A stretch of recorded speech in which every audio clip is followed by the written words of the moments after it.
Mm.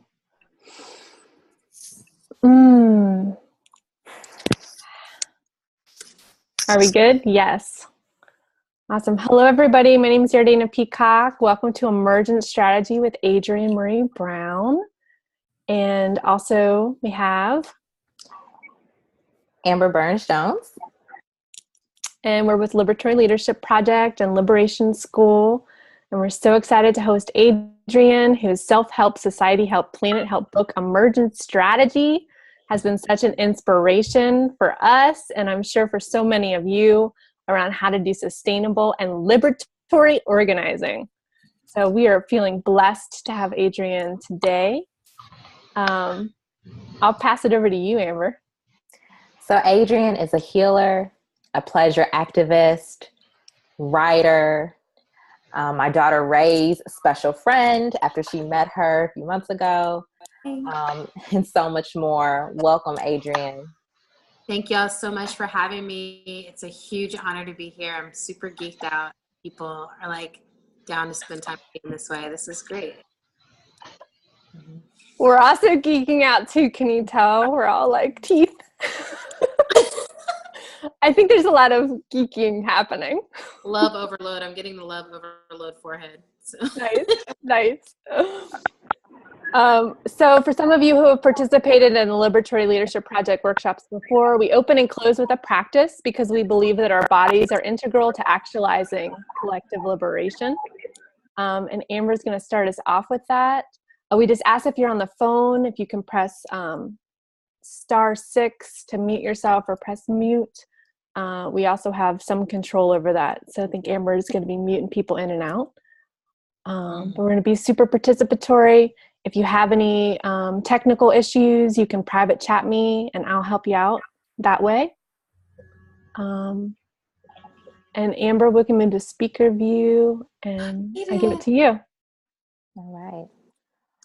Well, welcome, beautiful beings.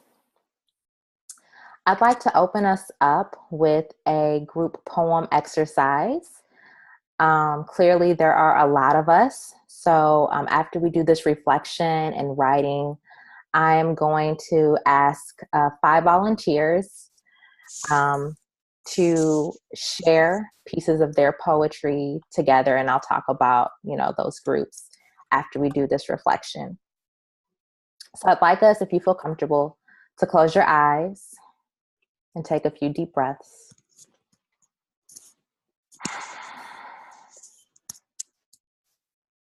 And I want you to reflect on the ancestors and on your people.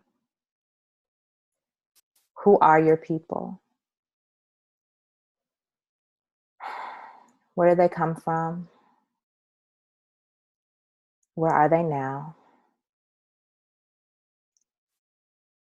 And I'd like you to either from memory or write down just a few lines about your people.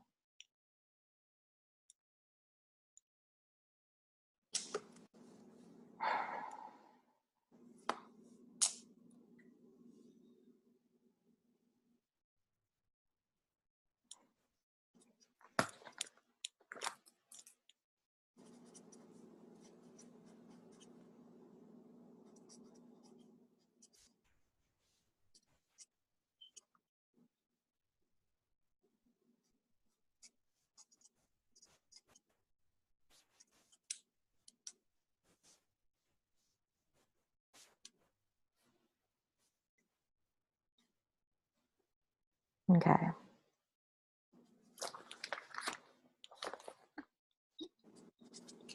Finish up whatever lines you're working on. And then I'd like you to take a few more breaths.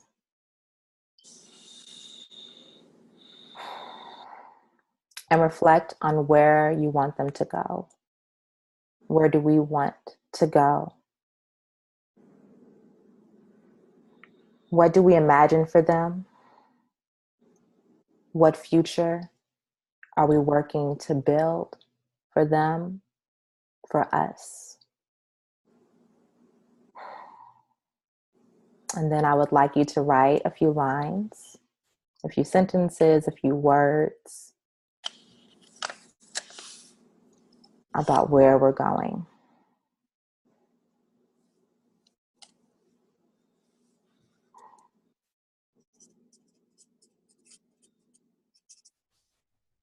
Push the limits of what is possible.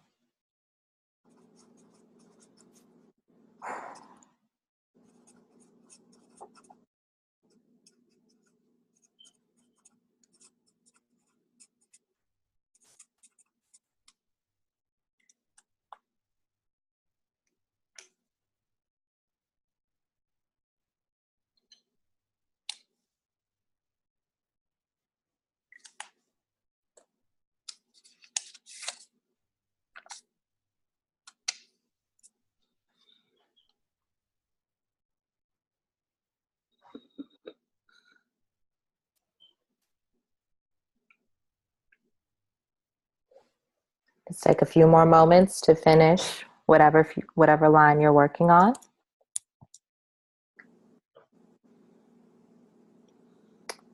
And in the chat box, I would like for volunteers, one person from Liberation School, one person over the age of 50,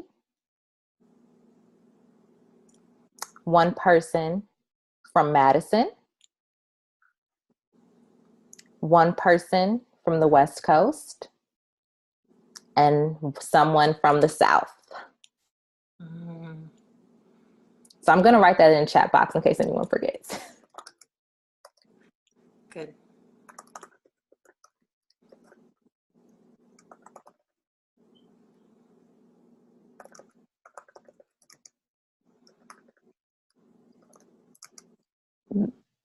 You can be shy, but the first person who's brave helps pave the way. You better tell them.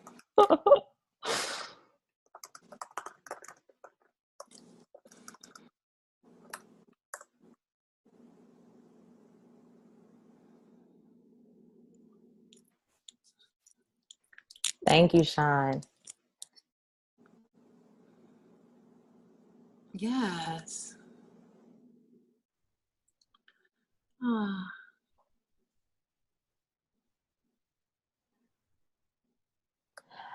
Yardana, could you unmute Sean? Perhaps they could share this verbally for people on the phone. But you're the one with all the controls, Amber. Oh, am I? I can unmute myself though. Oh, you can. That's right. Yeah. Just need to stop eating hot Cheetos for a second. Yes. Okay, I can share. My people are the ones unafraid to move differently than the pink and blue checkboxes we were assigned, glitter leaking from every pore, feet pounding on dance floors and street corners saying, "Fight back." We are heading deep into the unknown, trying to find where the light that disappears into a black hole lands and what new magic is. Thank you, Sean. So for those of you who don't know, Sean is a part of Liberation School. So now we have someone from Madison or someone from the South, West Coast, over the age of 50. We have other volunteers.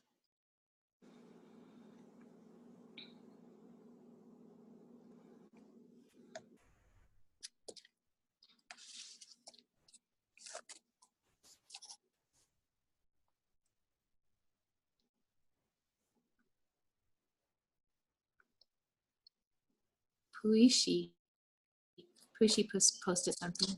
Oh, I see. Puishi, would you like to share verbally or would you like one of us to read it? You can unmute yourself.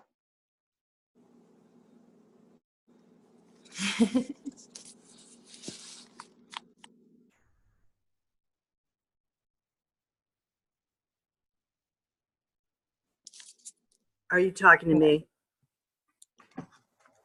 Hold on. There we go. All right. So I don't know if they can hear me. I put on mute now. We can hear you. Oh, okay. I said that my people are beautiful, creative, funky, rebellious, committed to life for all. I want them to thrive, prosper, dance, cry, and be filled with joy. Thank you. Thank you. Ooh, we got another one. Sherry?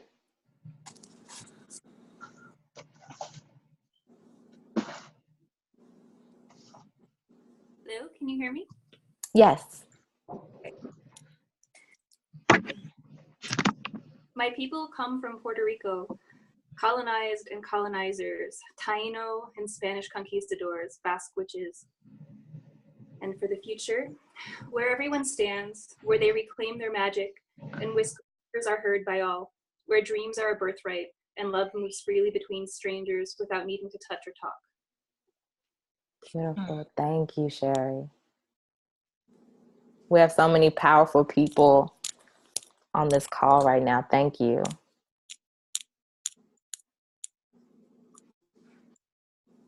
Do we have 2 more? Volunteers, I mean.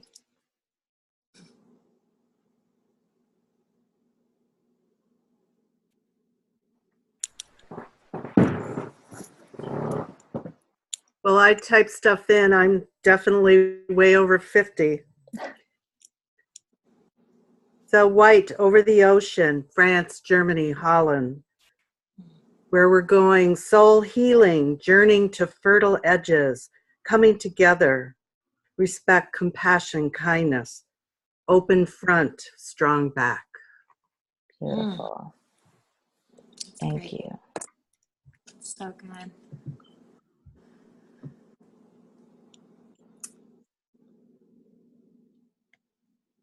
Mary, would you like to share? And then we'll close.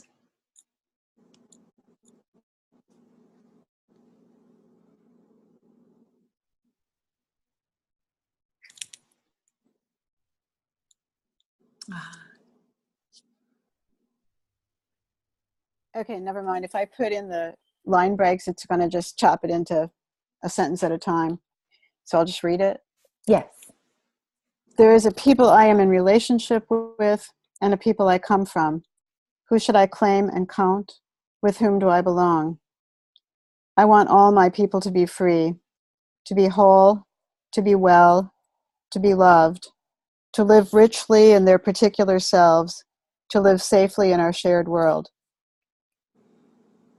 Thank you, Mary. Thank you to everyone who volunteered your words. If you would like to share what you have written, please feel free to share your words via the chat box. Thank you. And I'm going to turn it back over to Yardana.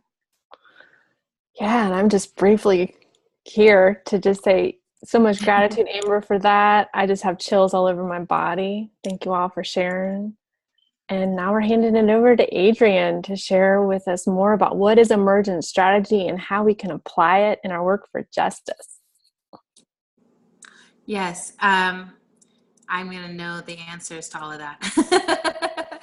So, hi, my name is Adrienne Marie Brown. I am the author of this Emergent Strategy book, and also the co-editor of a book called Octavia's Brood. And it feels important to mention because the work, it kind of flows between the two. Like, I really deeply believe that the more tapped in you are to visionary fiction, and the more tapped in you are to being responsible for envisioning and like really engaging in the imagination battle that we're in, like imagining next world, imagining new ways of humans being, the better off we all can do emergent strategy. Like, it feels like it's very hard to surrender to what emergent strategy has to offer if you're not in touch with your visionary self, because then, I mean, you know, it's just like, oh, if birds are flocking and there's no Mexico on the other end, it's just like, we're just flying and it's just really hard and we're like adapting and it's just hard. But if you know there's Mexico on the other end, it's like, we're going to Mexico. All this is about going to Mexico. So I feel like we need something as compelling as Mexico always out ahead of us. or as compelling as like what Mexico represents, which is like, oh, safety, like a season that we can actually survive, abundant resources that our community needs, a place that we can call home, right? I think those are very basic things that every species is always like seeking and protecting and looking for. And I deeply believe that humans are no different from any other species in that, like, oh, we want home, we want abundant resource, we want to feel safe with our community. So emergent strategy, it's always hard, like every time I talk about it, it's very hard to know where to begin. I think with you all, because of the intersections of the work that's here, I can kind of start from a more just like my heart place, because this book really, I feel like, came directly out of my heart or directly through my heart. Like it feels like I was doing social justice work and facilitation that I deeply believed in for years, for like 10, 15 years, 15, 20 years. I'm getting older, but doing that work and really believing in it, and then finding that my heart kept feeling really broken by the ways that people were showing up to do the work and by what we were doing to each other in the name of the work, in the name of getting the work done. And when I looked at why are we acting this way? Why is everything so exhausting? Why are we fighting with each other so much? Why does it feel like everything's top down and we never trust the person at the top? Why? I was like, I was like, oh, there's some other way, but we haven't legitimized that other way yet. Like we haven't given that way permission to come to the forefront and actually be. So it's not that people weren't doing it. I was like, oh, the reason I love the work is because people are doing it, and we like get in rooms and we secretly do it. We secretly like loving on each other and adapting together, and realizing how important it is. Like the small things are so important. Like all this was happening, but it felt like it was kind of a covert operation. And it feels like so much of this book was like, let's just bring it into the light. Let's just bring it into the space. Exactly, Julie. Like the tarot card that I actually pulled for today. So Julie just said it's like a mask, right? And it's like, how do we free ourselves from the mask? And I just want to show y'all the tarot card that I pulled today. I do a daily like tarot card reading that I call Resistance Tarot. Let's see if I can hold this up and you can see. You'll see that. So this is the Liberation card. And of course, it's the Liberation card on the day that we're all together. Nothing is accidental, but let me just read this. There's a whole long description, but this is what got pulled out, today. A mask can represent so many things. And one thing it addresses here is the need to peel away the fronts that one has created and embodies, often as survival skills, so that one may look more honestly at themselves and take responsibility for one's own participation in past dynamics, grieve their losses, and accept at face value one's own humanity as well as the humanity of others in order to let go. So it's all about like, how do you take stock of the past? Because the mask was constructed by your past selves, right? Mask is fundamentally like a dated part of you that you're like, oh, this is what works. So Emergent Strategy was like, how do we unmask a whole bunch of people who are doing this work and doing it well? And I think it's been amazing to see how the book has been received. I just want to say, I keep, this week, I was invited to the Obama Summit, and I went there the whole time, like, why am I here? Like, why did you invite me to this? I don't understand why I'm here. What's going on? Very suspicious. Like, you can't placate me. Like, what's going on? And the whole time, like, everyone there was just like, Emergent Strategy is so amazing. Like, it's helpful, and we're here, we hear about it. And so what it tells me, the thing I'm also trying to figure out is, oh, this thing that came through, I was only thinking of it for organizers. I was just like, this is only for organizers and Black Lives Matter people. And this is like this small little bucket of people, and it's for them and it's written for them. And so I'm having a moment now where I'm like, oh no, Emergent Strategy is like everything. Like it's much larger. It's a whole way of seeing the world. So I want to just name that. Like, I'm like, oh, this is happening in real time. I'm like, oh, duh. Like this thing that matters so much to me also can matter so much to so many other people. And it's like, here we are, right?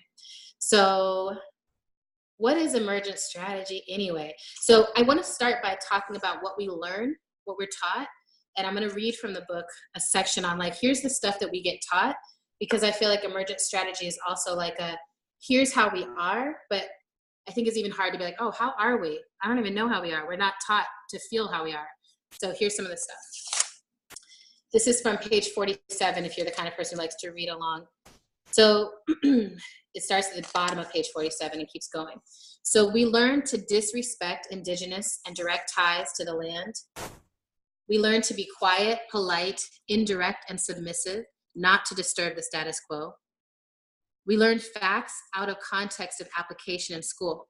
How will this history, science, math show up in our lives, in the work of growing communities and home?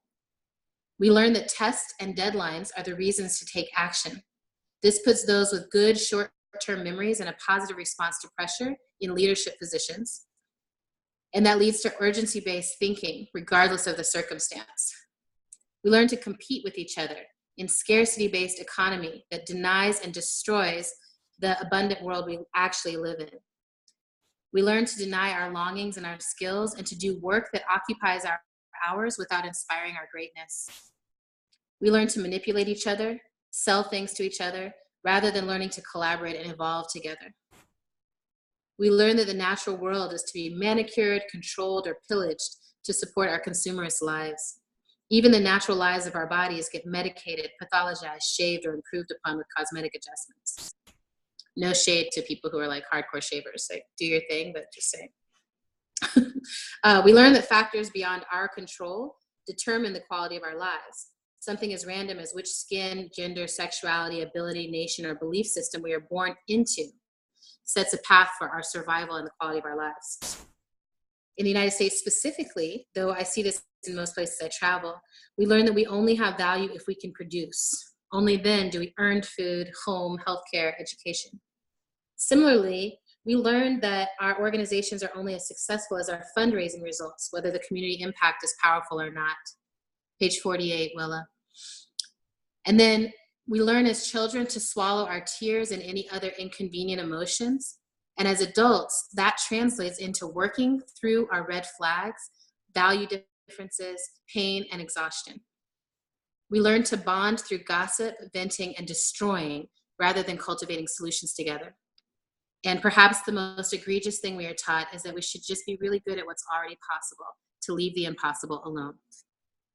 Okay, so that's the landscape, you know, like if I think about like, oh, where's the landscape that emergent strategy emerged from for me? It was like, oh, these are the things I can notice. And I think there's always, I tell people every time I talk about this book that it could be called Emergent Strategy so far, because I'm really like learning as I go. I'm still like figuring it out. So I'm sure there's more things, but those are the things that really occurred to me, like, oh, all of these things together have created this complex condition. And inside of this complex condition, we as organizers are stuck in a few rituals, right? A ritual of saying no, no, no, without having a clear sense of where we want to go. And a ritual of saying strategy, like someone who is strategic, that's a good thing. And even though strategy is a military term and we didn't come up with it, and all it means is a plan of action towards a goal, right? So I started getting really frustrated because people would be like, let's make a strategic plan. Oh, that person's so strategic, right? And just being like, what are you talking about? Like, what is that person actually doing? What do we want? How do we define strategy for ourselves? And how do we define it inside this cauldron of messy conditions that keeps us from our whole humanity?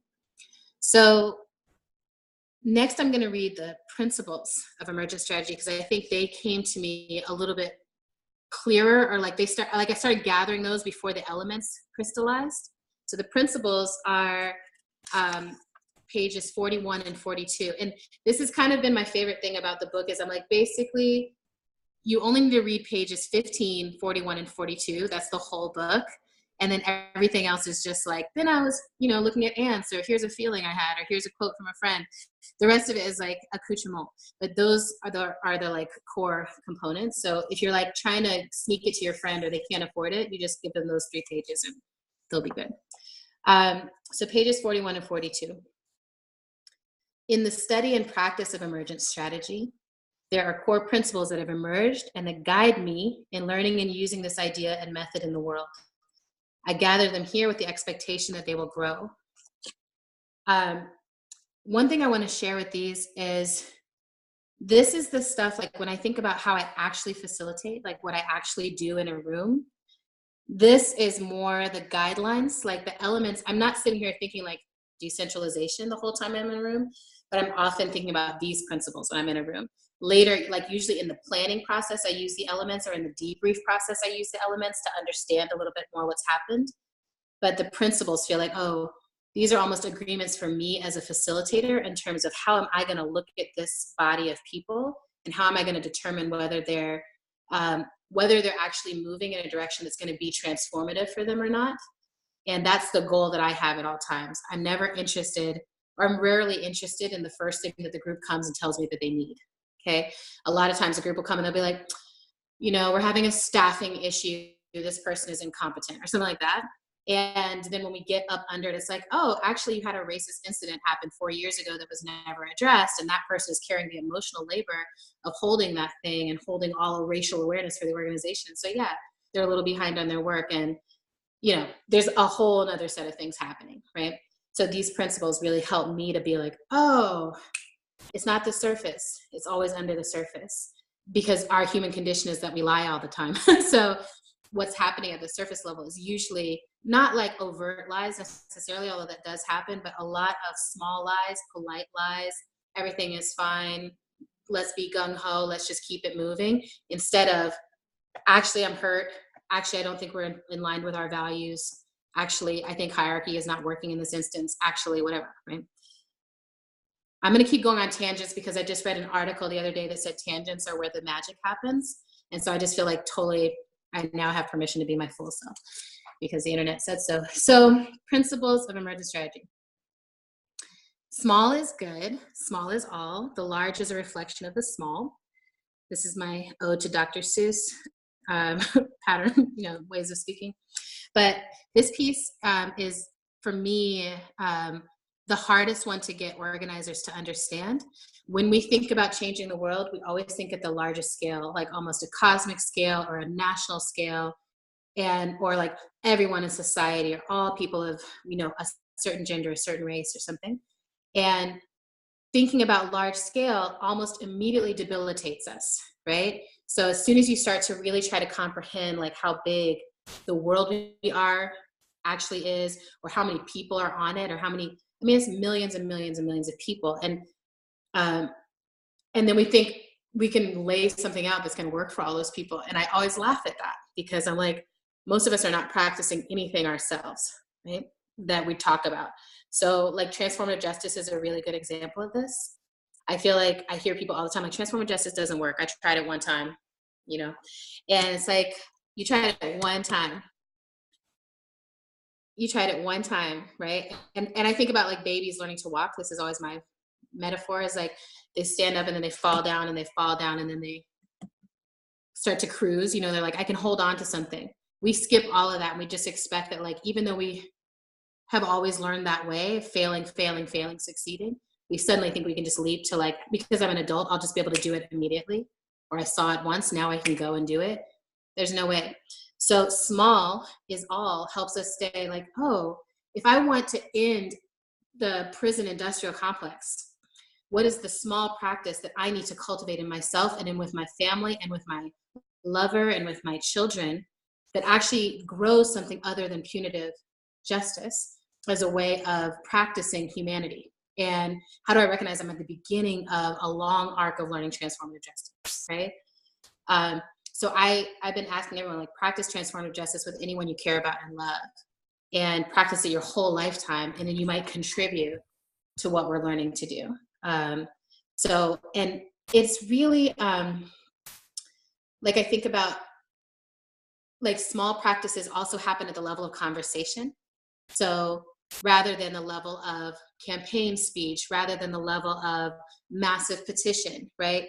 That, or rather even than like a Facebook post with everybody like going off on each other in the thread. Like that's not necessarily where transformation happens. Small transformation usually happens face to face, eye to eye. You hurt me. Oh, I'm sorry. I'm really sorry. Do we have a way forward? Right? Trying to figure that stuff out together. And it's like, I can feel it in my heart now. The times that I've done that in my life have strengthened what I have available in here for figuring out what else is happening in the world. When I get hit, I'm like, oh, resilience comes from all those small times when I thought it was impossible to move forward, and I figured out a way with someone that I loved. I'm like, oh, that builds my resilience and their resilience and our collective resilience. The next one, change is constant, be like water. And there's this quote from Bruce Lee in the footnotes. And Bruce Lee, like, if you ever are like, I just want to learn about emergent strategy, but I don't really want to read anything, just go watch Bruce Lee videos on YouTube, or like on whatever, however you watch movies. Like, watch the movies, but actually just watch the videos of like his fight sequences or anything, because he's the ultimate embodiment of like a fluid being who's moving, like always, like you're like, oh, you never even see any defense in his moves. Like, if you really watch him, like everything he's doing is a move forward. And it's like that water is always seeking the low way to keep moving forward, right? So he says this: you must be shapeless, formless, like water. When you pour water into a cup, it becomes the cup, right?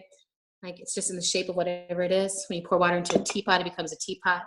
Water can drip and it can crash. Become like water, my friend. There is always enough time for the right work. This is like super Jedi jewels of facilitation, is when you're facilitating and you're off track.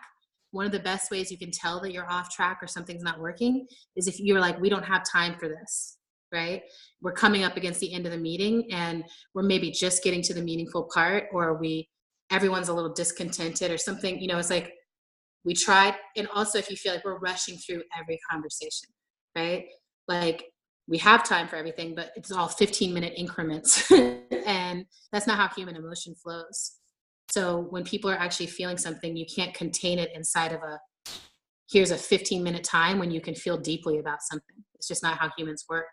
So instead, feeling like one of the metrics for whether we're doing the right work is, do we feel spacious inside the time that we have together? And do we feel productive inside the time we have together? And now I get really proud when my meetings end a little early. It doesn't always happen. It happens almost all the time. There's certain meetings that are like, we need more time. There's a conversation in the room that only these people at this moment can have. Find it. This really came out of feeling like I was facilitating so often with groups of people who were having an entire conversation with people who weren't in the room. And they were talking about, like, who's not in the room. They were feeling guilt and shame about who wasn't in the room. They were trying to figure out how to get those people in the room. They were making statements that were like, oh, this is an argument with someone who's not in this room, right? I'm like, I'm glad you're having this and you're really articulating a clear argument, but that person's not even here. So how do we have the conversation of the people who are actually in the space? And Taj James talks about this. There's also thinking about the arc of history and like, where are we in the process of history? So it's like, oh, we're right here. So even if we want to have a talk about doing something that's like 20 steps down the line, we can maybe name, here's something that's like 20 steps down the line, but right now we're here and we've got these people. And 20 steps down the line might be, there's other people in the room, that's great, that's exciting, but that's not necessarily what's happening in that room at that moment. One thing that I add to this often when I'm talking is, you can make that conversation so compelling that it brings other people into the room. And often that's the better move to make, rather than, how do we change ourselves? I especially see this across racial justice dynamics or racial dynamics, where it's like, it'll be a group of white folks and they're like, how do we get brown people in the room, right? And it's like, really, why would a brown person want to come into the room, right? You have to create something that's so compelling that anyone would want to walk into that room. And that's usually because y'all are going to show up, you're being your full selves, you're doing your hard work. And that's a compelling space that when a brown person comes in, they're not like, ooh, I'm here to tokenize, be the token brown person in your room that nothing compelling is happening in. Instead of, wow, I just met this amazing group of like liberated white folks who are doing amazing work, and I want to partner and, figure out how to be in right relationship with it. The next one is on Rihanna's clavicle, never failure, always a lesson. And I saw, I'm trying to remember someone complicated this and was just like, well, failure is actually really important. Like we want to be failing as often as possible. And I think to me, that's just a reframe of the same thing. Like, it's just like failure, like the way you understand something for me, it's just iteration. Like keep practicing, keep doing it, keep falling down so that you can figure out how standing is actually going to feel, get really comfortable. Like when I'm around babies who are learning to walk, when they do fall down, I'm like, great, transition to the floor, like now what are you going to do? What's the next experiment going to be? But how do we be like that with ourselves in our work, right? Ooh, this didn't go the way we told the funders it was going to go. What did we just learn that we will be able to apply to the next way we want to do this? Yeah. Trust the people. If you trust the people, they become trustworthy. This is from the Tao Te Ching. And oh yeah, babies totally don't think they're falling as a failure. They're just like, I'm amazing. Look how cute I am. Sorry, someone's just chatting that. So the Tao Te Ching is a really incredible book that I recommend to people. I'm like, do I have my copy nearby? I have the Stephen Mitchell translation of it, which is one of my favorites. But Ursula Le Guin, the science fiction writer, also did an amazing translation of it that I highly recommend. Both of them are great. But this is like, it's some of that stuff that's like, oh, this is really old and it's lasted a long time. And it feels like there's a good reason for that. There's a lot in there that's really useful. This piece in the book is presented as, if you don't trust the people, they become untrustworthy. And I just flipped it. And this is something I find a lot in a room, that people are not trusting each other, not delegating each other, not trusting that someone else might actually have the same thought or come to the same conclusion. So many conversations end up being people repeating each other, right? Repeating each other, but just rephrasing it a little bit, improving on each other in some way that they think they're doing. And so we waste a lot of time that way, right? So as a facilitator, my job is always like, how do I facilitate in such a way that I am making sure that people really hear what's being said? And how do I trust them to say it? So I'll say this, a lot of times, and I'm sure you all understand this, you're listening to people have a conversation, you're like, I actually know the answer, right? Or I have an example. I have something I want to bring to it. And I'm the facilitator, so I have the privilege. I can say it, I can take up the space. And I used to do that for about 10 years. I used to be like, let me throw in the smart thing that needs to be said here, right? And what always happened with that was that people would be like, Adrienne's amazing, right? And then I would leave, and they wouldn't necessarily have gotten that point, right? They knew that they thought that I was coherent, but they didn't necessarily know that they had that point, that they had reached that understanding. So one of the things I've had to learn to do is to step back enough to ask the right questions, right? Like, what questions can I ask that will help the room get this themselves? But also, how do I trust them, right? Like, how do I trust that they're going to get what they need to get in this moment? It may not be that thing that I was going to say. That actually might be, just continue with the baby example. It might be like, hey, baby, let me put you on, you just started, stumbling along and you're holding on to the thing. I'm going to put you on a bicycle and just like push you off, right? Because biking is the next level, right? But it's like, I'm not ready to bike.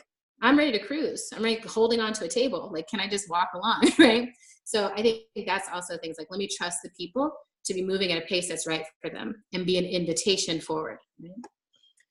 And then this next piece, which is super crucial, and I think right now we're all trying to learn how to do it, is moving at the speed of trust, right? So if we know that trust is so hard, trust takes time, trust takes usually going through hard situations or going through conflict or going through something that was like kind of shitty, and you come out of it, and that was building trust, right? Like when I look back at all my friends that I deeply trust, and I'm like, I can rely on you, it's usually because I screwed them over, they screwed me over, we got hurt, we were confusing, we were messy, someone got drunk and whatever, all these things happened. And we kept showing up with each other. We kept being like, I love you, and I'm still here, and I see you as you are. And like, your mess is beautiful to me, and I'm here to see you transform in this lifetime. And I'm like, here, right? But we don't want to create those conditions in our workplace, right? We're trying to show up to our workplace like, I've got it all together, just like I did in the job interview. My weakness is that I just like to work too hard, and right. And that's just like, it's so we don't, right. It's like, so how do we drop the mask to be trusted? And how do we offer trust to other people that as a trust that's like, I trust that you're going to be messy, and I trust that you're going to be a whole human being. And that's who I want to be in this movement with.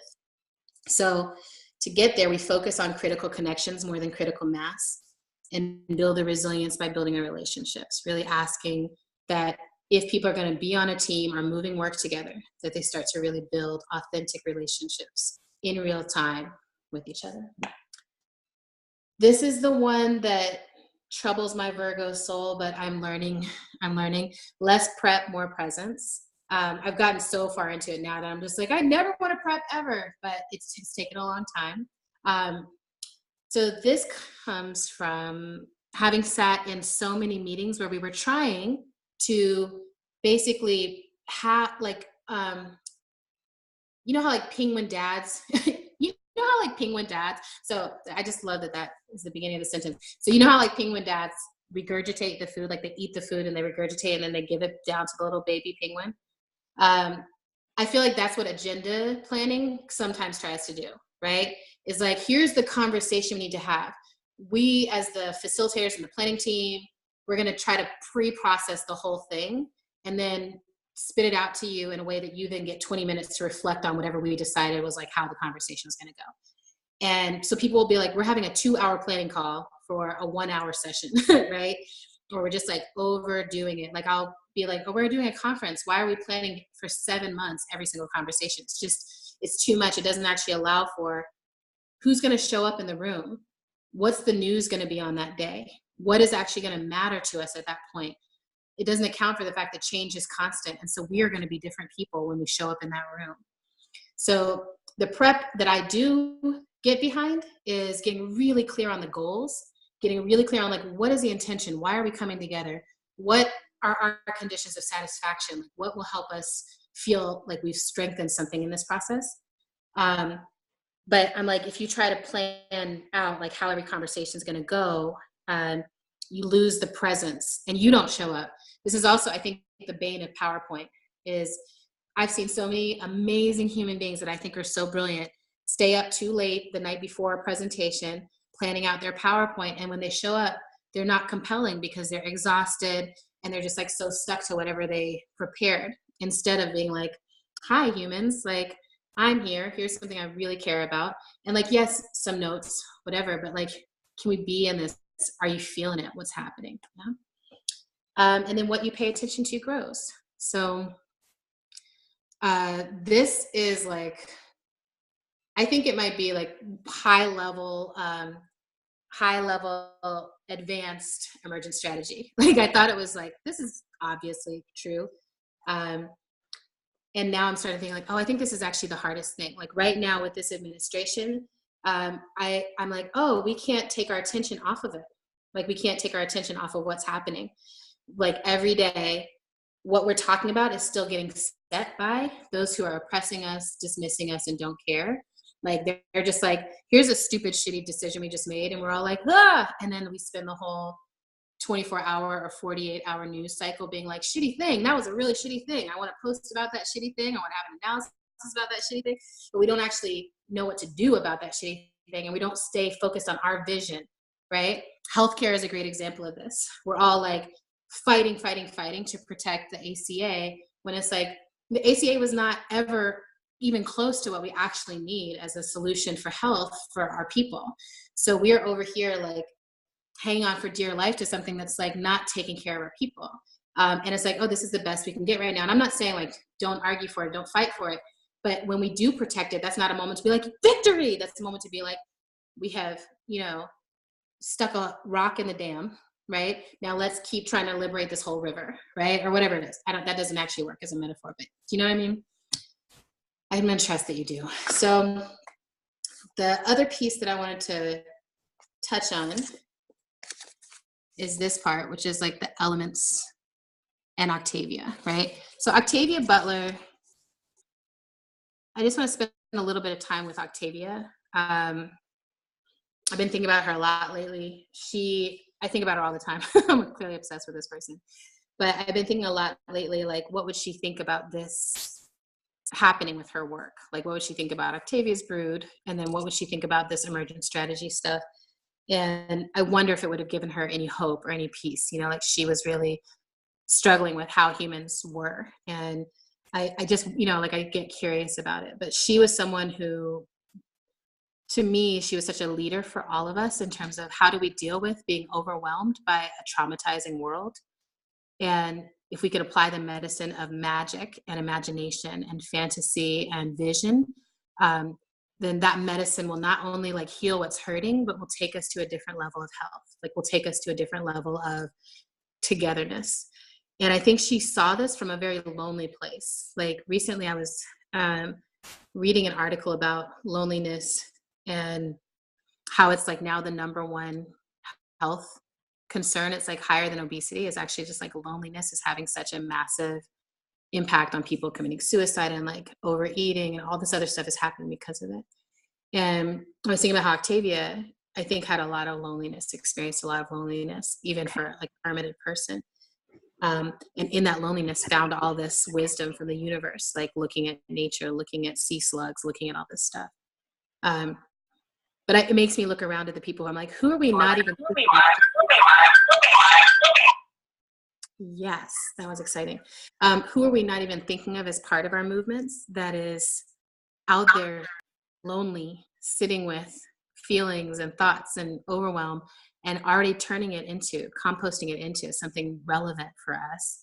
But we're not paying attention to them because they don't show up on our like woke landscape as like they were at the march or they were at the meeting or whatever. I think a lot of artists are in this category, and I think there's a lot of other people in this category. And one thing that Octavia taught us is to approach everyone as a potential ally. And it's one of the things that I keep thinking I should figure out, like, oh, I need to put that in the next edition of the book. Is like, oh, that's a big piece that feels really important that's not in here right now. But that like every single person in her books, every single person that came across the screen, she had her character look at that person as like, I'm assessing if this person could be on my side, even if they don't seem like an obvious collaborator or an obvious person to work with. And I think right now, stuff has gotten so violent and so wild in our movement spaces and in the world we're swimming in that I feel the opposite is happening. Like I feel like people are actually coming at each other with so much suspicion, with so much like, you know, when am I going to need to call you out, or when are you going to need to call me out, or like who's going to call who out, or who's an agent, or you know, you're white but you're like a well-meaning pussy hat white person, or you're like this white, like it's just like there's so much that is all coming up that is like it's our system at a collective level being like, we need to be safer than we are right now. How do we do that? And being like, oh, I'm going to hunker down, I'm going to turtle shell, I'm going to get in here. And it's like, oh, how do we continue to push ourselves to keep looking at each other as allies, to keep looking at each other as beloveds, potential beloveds, yeah? That doesn't mean we have time for every single person, right? Like, even if we go through all the healing process that it takes to, you know, as a Black person, look at a white person, be like, yeah, you can be my ally. Even if we do all of that work, we still just might not have enough time to do meaningful relationship with all the people we meet. I'm trying to figure this out now too. It's like, what is the level of, like, how many people can I be in a meaningful relationship with, right? How many people can I do meaningful work with? And how do I focus in there and let everything else flow by and trust that there's going to be meaningful work for all those people? But anyway, I just wanted to get at this piece that feels like, oh, our traumatic response as a body is this hunkering down. And, you know, in somatics, we do this thing with our fists where we talk about, like, if you try to just open a fist, like if you got a fist lock and you just try to open it, you can all try this. You can't really get your fist open, right? Like you actually double down on like closing yourself up. And it's only when you actually feel held, like when you reach around and hold, that it's like, oh, then the hand can soften, the fist can soften. It doesn't need to fight and protect as much. And so that's also a move I keep thinking. It's like, how do we learn to do this? Like as facilitators, how do we create spaces that feel like that instead of spaces that are like, you know, you fucked up, you need to come correct. You need to, you know, figure out how to be a better human being. You're messed up. You need to change, which is all this moving, right? Instead of, here's what I know, I'm figuring out, I'm, you know, like, here's how I'm holding myself with gentleness in my own learning process.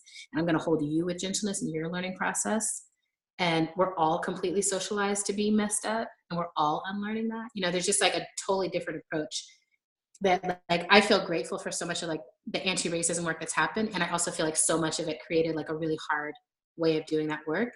And I think this next period is actually going to mean getting softer, getting more fluid, and getting more relational. It's like, it's not all white people, all Black people, all everything else, all this, you know, it's like, no, it's it's a lot of soft lines that are actually really blurred, and it's about their authentic connection. So I just wanted to say all that because I'm like, Octavia, I think the thing that she really wanted to offer us was an invitation into connection, like an invitation to like find each other and find a way to connect, and the rest will figure itself out. Like the analysis, even like, I'm like, it's great to develop your analysis and have a sharp one. But Grace Lee Boggs, who's also in the soil of this book, Grace talked a lot about that like your analysis is going to change over time, and that she held a really staunch analysis for a long time that was one way, and that she thought it was going to be a betrayal to her people and betrayal to movement to change what she was thinking. And then she figured out that it would actually be a betrayal not to change, right? It would be a betrayal to stay the same. Like everything has to be changing in your life because constant change is actually the world that we're living in. And so we too must change. But I'm like, oh, if my analysis changes in ways I can't even imagine now, if I think something that I feel super right about now changes and I think it's wrong later, still my heart will be the same and my ability to connect will be the same. And hopefully I've built authentic relationships that can handle my growing analysis. You know, like my parents don't dismiss me because I've gone through so many political changes and I've gone through so many with them. You know, like I come home and every time I come home, I'm basically like, here's another thing that you guys need to really change how you're doing. And my parents are just like really patient with my precocious way of being their child and just like, okay, we'll try recycling now. Oh, now recycling is no good. Okay, now we'll try. Yeah. I mean, I'm like, I never say recycling is no good, but I do have a moment where I'm like, recycling is not enough, parents. I need you to divest from whatever, so, you know, like something like this. And I want to say that the way my parents love me through my changes is the energy that I want to bring to the way I love a room of people in a process through the changes that they're going to go through. So the elements: fractal, adaptive, nonlinear and iterative, resilient or transformative justice, interdependent / decentralized, and creates more possibility. This is page 15. And the pieces that are down below are kind of like the how to practice emergent strategy. So there's like the scholarship and reflection, like really reading this book, but reading all of Octavia's work and reading other things about emergence, reading Margaret Wheatley and reading Grace Lee Boggs, reading Audre Lorde, reading Gloria Anzaldúa, reading other people. The scholarship and being in a community of reflection, like who are you learning with? Who's your book club? Who's your study group? Who's your cadre? Like who are you in a learning community with? And then practice and experimentation. And this is like also kind of one of the number one like shifts that I want to make in our movement space is instead of people going off and coming up with these perfect proposals of a perfect project and coming back and pitching it and doing it, I really want people to see their work as experimental, right? It's like, we're going to do this experiment and it might be a whole conference or a whole big event, but it's an experiment. And it's an experiment in that we set out with like, here's something that we long to see or we want to have happen. Here's our best hypothesis for how that can actually come to pass. Here's our experiment, what we're going to do to test that hypothesis. Here's our conditions of satisfaction or the metrics by which we will tell, was this a successful experiment or not, right? And then we're going to go back to the drawing board, right? Or we'll go back and be like, well, this worked. Let's keep doing it. Let's improve upon it. And I think that it kind of takes the ego out of trying to do things that are bigger than yourself or bigger than your current moment. Because if you're trying to do something massive and you start off by trying to have it perfect the first time, you're inevitably going to fail, and you're going to fail in front of your funders and in front of your community, in front of other people who've invested in what you acted, what like it was ready to go, right? But it wasn't ready to go. Nothing's actually ready to go. We're always experimenting and figuring it out. So instead, having this spirit of like, I'm going to be in a practice. I'm going to have daily practices, and I'm going to experiment with different projects towards justice. And I'm going to keep improving. That's the other thing is, don't ever get to the point where you're like, I got this. It's done. It's perfect. It's good, right? Like, to me, that's the death knell. That's the end of life. That's the end of a life of a project or the end of a life of something being useful. Instead, being like, okay, we're here, and this is enough, and there's more. Like, that's the contradiction we're always in. It's like, oh, this is right for right now, and then there's tomorrow, and tomorrow's going to need it more different, yeah? So something about that, which feels like a sacred balance to hold. And then this last piece is intention. And I tell people, like, I use the moon cycles to do this. Every new moon, every full moon, like kind of what are the intentions on the new moon? what are the intentions I want to grow in the world? What are the intentions I need to, I want to bring in, and like kind of checking back in. And then full moon, like, which is what we have tonight, like right after midnight, basically tonight's a full moon in Central Time.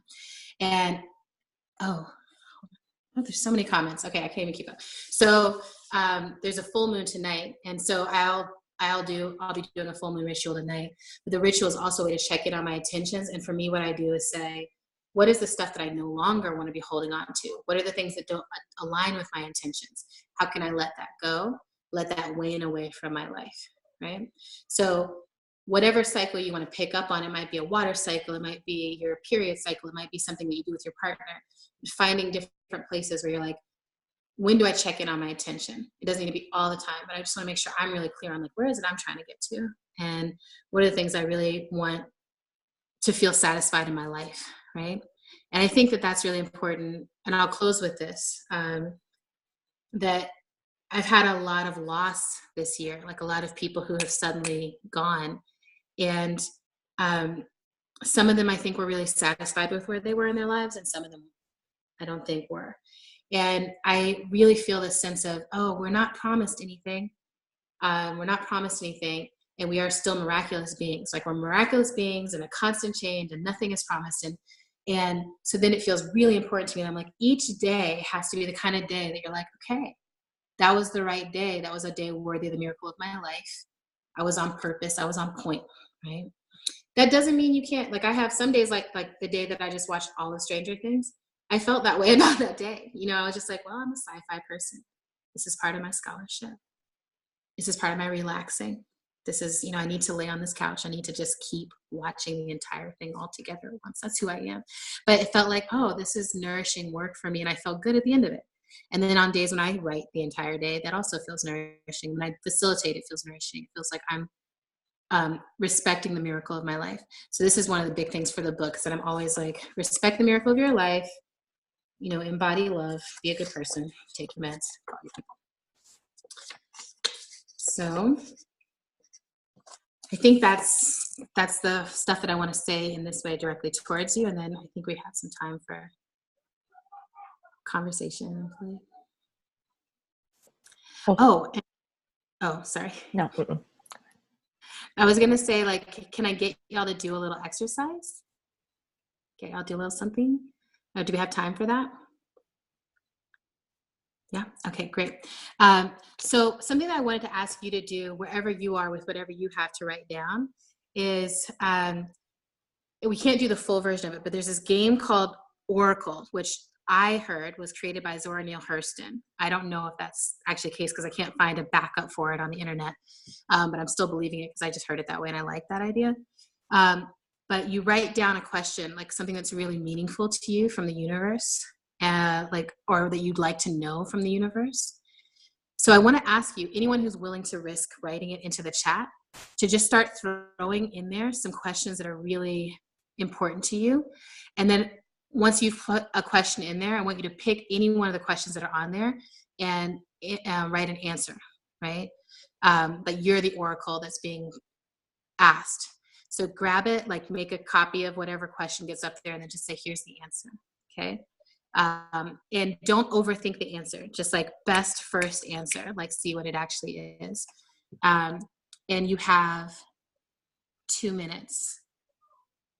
2 minutes.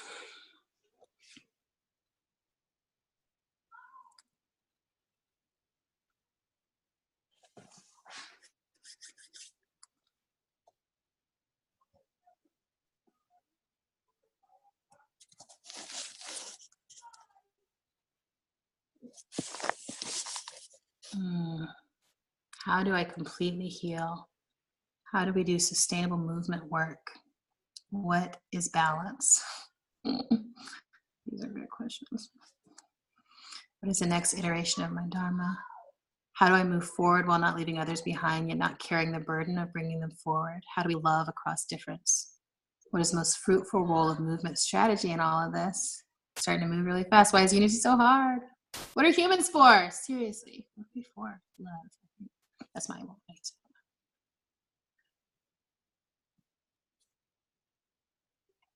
So, oh, I forgot an important part of this. So in terms of the answer, like identify the person. So I'm about to send an answer to Aaron Curtis, okay? So you identify the person and you can select who you want to actually send your answer to, just like find that person and send them what you think could be an answer to their question.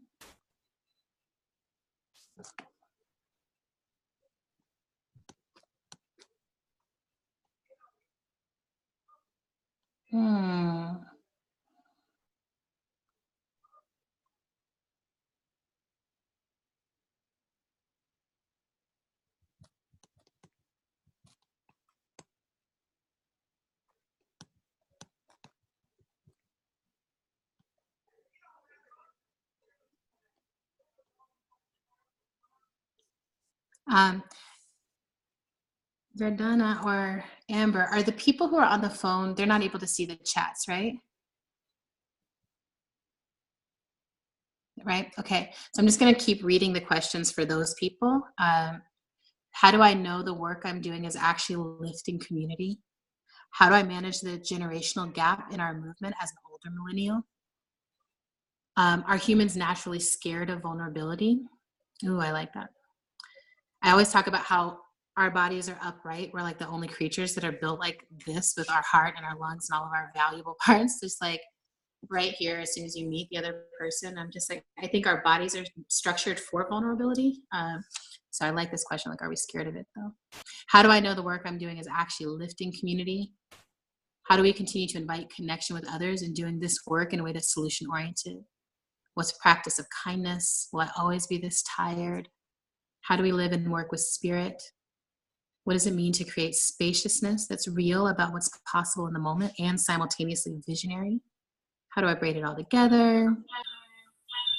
How do I fully integrate my soul? How do we create a world that's truly divine, eternal, and of profound love? How to balance trust with boundaries, especially in regards to my love of those around me?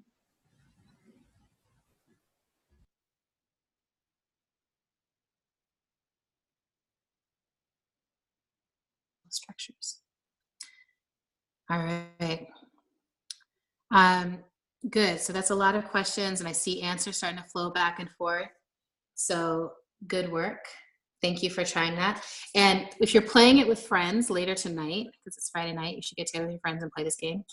The only adjustments that you make are like you take a little piece of paper, you write your question on one side, you fold it, you hand it over. The person doesn't know who it came from, and they don't look at the question. They just look at the back. They just write what they feel to be an answer on the back, and then you keep passing it, and then everyone goes around and reads what they have on the paper in front of them. And what you end up getting back is something that makes you cry. So I stole one from the last game we played. It said, should I wait for this love or keep looking? And the answer was, start with taking care of you and the rest will follow. And that was like someone who had not read the question, right? So I think we can all be oracles to each other. I think we're connected in that way. All right, so now it's your turn, right? Yes. Is that what's happening next? Yes, it is. Thank you so much, Adrienne. Sharing such powerful words with us. Yes. So now we would like to open it up for questions. If you are here on your computer and you can see the chat, please, you can ask your questions via chat. If you are on the phone, please, this is the time that you may unmute yourself and ask a question.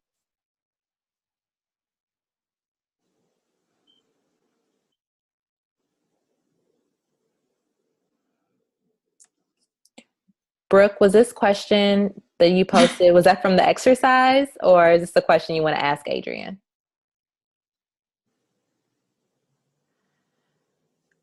Oh, I think that was the exercise. I'm sorry. Okay, I just want to be sure. about that. I was like, oh, right, the exercise. All right, so exercise clear. Pause on the exercise. That's a good question, Brooke.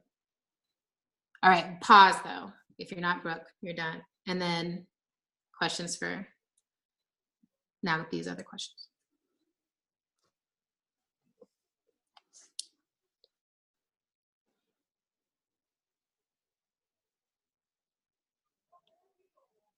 So I'm wondering if folks might just pop in and say their question, because the chat's popping and that's awesome. That's great. I agree. I actually don't have a question right now, but I just wanted to, like, what I'm experiencing in my body is just like so much energy, which has existed on all of these calls that have been put together by the Liberatory Leadership Project, and just saying, like, that was one of my answers to the questions. Like, we know that we're having an effect when, like, you feel a certain way in your body, and, like, you can sense it in the room, and, like, even like when I can feel it in the digital room, it's like, okay, like, this is a strong yes. Like, I know that this is something that's like, yes. And I don't need to know, like, this thing is right and this thing's right, and, like, oh, she planned it this way and that's why. And so I just am like, like, yes, this is right. And, like, how do we continue to practice? And, like, what does it mean to build, like, communities of care and love and practice? And I guess I can say, like, especially coming from one of my positions, which is as a funder, or like, and working in philanthropy, is like a big piece of how do we hold failure from a, like, in philanthropy is just a really big question that I'm trying to work and bring forward, is like, and just like a specific movement space of, like, how powerful collaborative relationships between, like, donors and grantees can be, in terms of, like, we're all trying, and, like, failure is part of the process, and how can we be more collaborative. So I just wanted to, like, drop that into the mix. I appreciate that. You know, when you said that thing about the feeling, like, for such a long time, I thought other people didn't feel that. Like, I was just like, this weird thing is happening. Don't talk about it. Don't notice it. Like, tingling things are tingling. And it's been so exciting to be, like, in somatic space where I'm like, oh, that's, like, my whole intuition and awareness and awakening. And, like, that's myself actually. And that question around, like, the funding, or what I think of is, like, how to fail and be experimental when there's power differential. Like, how do we actually do that? And I think Emergent Fund is one of my favorite, like, experiments right now. Ashindi Maxton is kind of a point person for that work, but it's really, like, it's a fund. It's like money that's structured to move towards experimental work, and that allows people to, like, do the smaller experiments, and then from those experiments learn in ways that they can then apply for larger funding. Right? That's one of the ways that it works. But I think that too, it's like, it's so hard to be around funders. It's called the Emergent Fund. And I feel like it's always so hard for me to be around people who have more power, who are telling people with less power, like, experiment, just get loose with it. But I will cut your funding if I don't like how you do it or whatever. And it's like, oh, that's not going to work.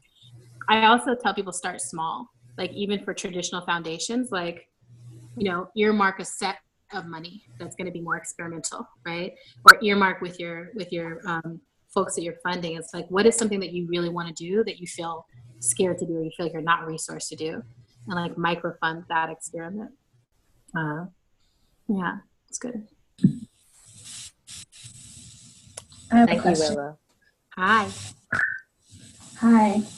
So I had a couple things.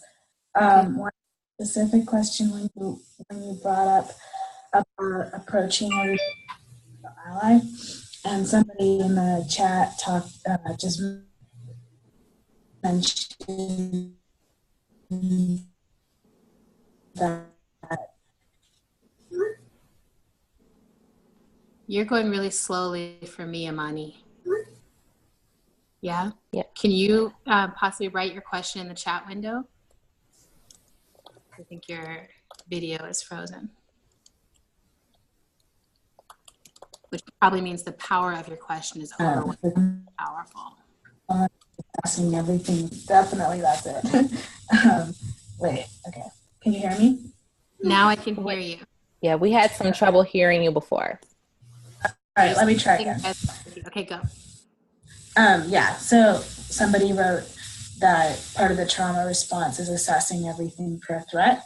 And so I was just wondering how you move from that place of trauma, or not move from it, but you know how the approach that you're talking about in terms of seeing things as a potential ally, and what kind of space you need to create in order to make that kind of change or shift.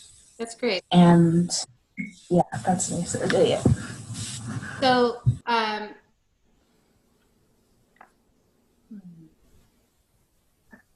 couple of things. One is making sure you're doing great work around your trauma, right? Like, I feel like honoring the trauma, like honoring like, oh, this was a massive thing that totally reshaped my whole life. And it's not going to go away with like 5 minutes of attention, or with just saying out loud that it happened, or even with like a year of talk therapy. It's not going to go away. It's actually going to be with you probably for the rest of your life in some way. And it's how do I get in right relationship with what it has to teach me, right? So for me, that has been like therapy and a lot of somatic body work, which kind of says, oh, what happens in our systems when trauma happens is that something, especially in this society where we're encouraged to shut down, like, oh, you just fell down and you really hurt yourself and you're crying, and your parent comes and says, don't cry, you're okay, right? And it's like in those little moments that happens also. You've been sexually assaulted, do something else is going on, you're okay, honey, don't cry, right? And I feel like so much about somatic body work is like, actually what happened is the process got stopped wherever it was, and it's just stopped and it's sitting in your body somewhere, just waiting for your attention, right? And so then you'll have like, for a lot of people who have sexual trauma, it's in our like hips and pelvic area. We're just like, I don't know why, but I always have a pain in my lower back, my sciatica flares up, you know, all these different things are happening. And working with a skilled practitioner who can say, oh, that's because you were raped when you were 12, and like, here's what needs to keep moving and complete itself. And when that process completes itself, it's not like your trauma or the story goes away, but what you have a capacity to do in your life is transformed, because now you can be working from a whole self that is completing these processes rather than kind of this incompleted amalgamation of selves. So if you don't have like a somatic body worker near you, there's we're trying to solve that. We're trying to like make sure that they're everywhere. But I also think like finding a good Reiki therapist, finding a really good acupuncturist, like going to an Aikido class. There's other ways to get stuff moving in the body. So that's one thing. The second thing is starting to really notice when the threat thing comes up, and then actually paying attention to what happens after that. So I'll just say this. Yesterday morning, I woke up in Kalamazoo, and I was in a guest house at the Arcus Social Justice Center, and I was doing an event there. But I woke up and I was making my breakfast in the kitchen, and I look out back, and there's a man, and his pants are kind of down, and he's like just out back. So all of my stuff is like, alert, alert, alert, you know, like there's a man with his pants down in the backyard, run away, or hide or duck or something.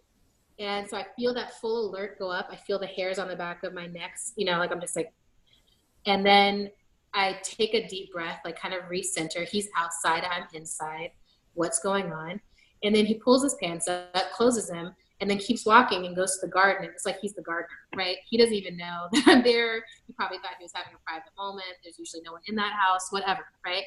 And so then I had to also not just take the moment to be like, this scary thing happened to me. I'm like, no, something happened. Nothing scary actually happened to me, right? What happened was this person was minding his business, living his life. And because of all these social positional locations, I was scared, right? And it was like an older white man. I was like, what if he's a Trump supporter and he's coming to pee on me? I don't know. I had all these things right in my head. So it's important for me to take the information in that I'm like, oh, that person was not trying to cause me harm. And as much as I can, I try to really notice those moments when I feel scared, and then actually the intention is not of that. The intention, like, it's just, that's not what's happening. And I want to say this. I particularly think in our culture right now, our movement culture right now is people come in with their traumas, and they come in expecting movement to do the work of therapy, the work of body work, the work of parental forgiveness, the work of utopia, and also the work of like movement building and organizing. And then they're heartbroken because it's like it can do one of those things, which is the work of movement building and organizing. The rest of it cannot actually do. Like your boss is not going to help you resolve your mom issues. Your partners are not going to like suddenly be, you know, super evolved beyond what humans are able to do right now with their relationships. They're probably going to be messy. There's probably going to be fighting. There's probably going to be conflict that's not healthy. Like there's a lot of stuff that goes down. And I've been really trying to say like movements are made up of human beings. And so we're at the same level as the rest of the human beings. We're just trying to pay attention. And I think this feels really important to me because we're starting to try to pull another part where it's like some people cause harm and some don't. Some people are traumatized and some aren't. And I think it's a false dichotomy, right? I think in actuality, all of us receive harm from some people, small harms, large harms, getting dismissed, ignored, right? Or getting attacked, right? It's like a whole realm of harms that get caused. And most of us are causing harm also, right? And sometimes we're not aware of the harm we're causing. Often we're not even aware of the harm we're causing. That's why we have to be in community that can hold each other accountable. But I'm not a fan of the way call-out culture keeps getting played out as like, this person is a villain, they cause harm, and I'm not, I'm a victim, I never cause harm, right? I'm just like, I can't buy it, right? I don't believe it. If I hear anything that's like that, I'm always like, where is the complexity? Where is the actual human experience? Like what actually happened there? I got so excited recently in the Harvey Weinstein, all that stuff that was coming out, where Lupita Nyong'o wrote her piece, and she was like, here's what I did. Like, I did this move, and here's some strange thing, you know, like I did give this massage, and here's what I was thinking, like what was going on. And it felt like such a more humane telling of a story of this set of interactions, rather than just like, this person just harmed me, and I just sat there while the harm happened, right?